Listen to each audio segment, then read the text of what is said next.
Did you know that I built Load Up Liquidation out of the comfort of my home using my iPhone and Facebook Marketplace?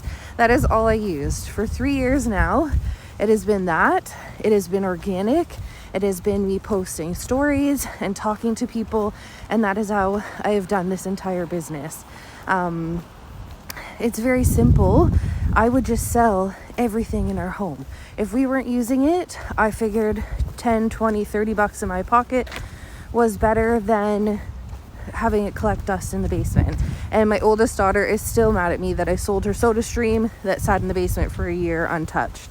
I don't feel too bad about it, but I would just sell everything. If we weren't using it, if it wasn't attached to a wall, it went up on buy and sell, and I sold it.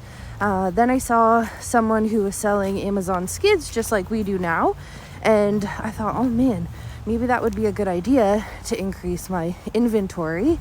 I contemplated it for a couple weeks, and then I showed Dan, my husband, and he was like, absolutely, go buy 2, which I was a little surprised at. But I went down with my dad to the guy's warehouse, and we picked out 2 skids. And I just started to roll those skids. We started with 2, and then a week later got 2 more, and then, a couple weeks later we got 4 more, and I was just flying through skids.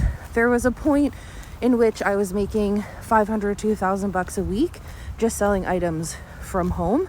Half the time I wouldn't even see the people.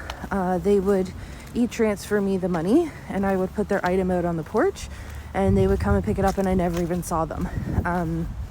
And there was some mornings where I would have 30 different items out on the porch with everyone's name on it, and they would just come pick up their item and away they go, and I never even saw them.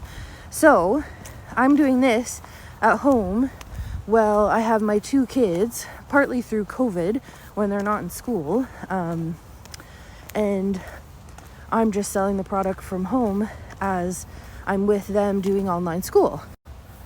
So there's a lot more to this story that I won't go into, but my point for today is that if you are struggling financially, if you're having trouble making ends meet, I know for us, Dan is a personal trainer, self-employed, me making money from home, selling Amazon items was a huge help for us financially. It relieved a big burden off his shoulders, so if a client canceled, it wasn't the end of the world that we had missed out on that session, whereas there were times where it was a little bit more challenging and we were pinching pennies. So I know it was a huge help for him in that sense to alleviate some of that pressure. So if you are feeling that pressure of our economy and are looking for a way to make money, just comment below and let me know, and I would love to help you start in this industry. It's so simple. If I can do it from home, with my 2 kids selling by piece, you can do it too. So just reach out, comment below, let me know that you're ready to start, and we'll touch base with you.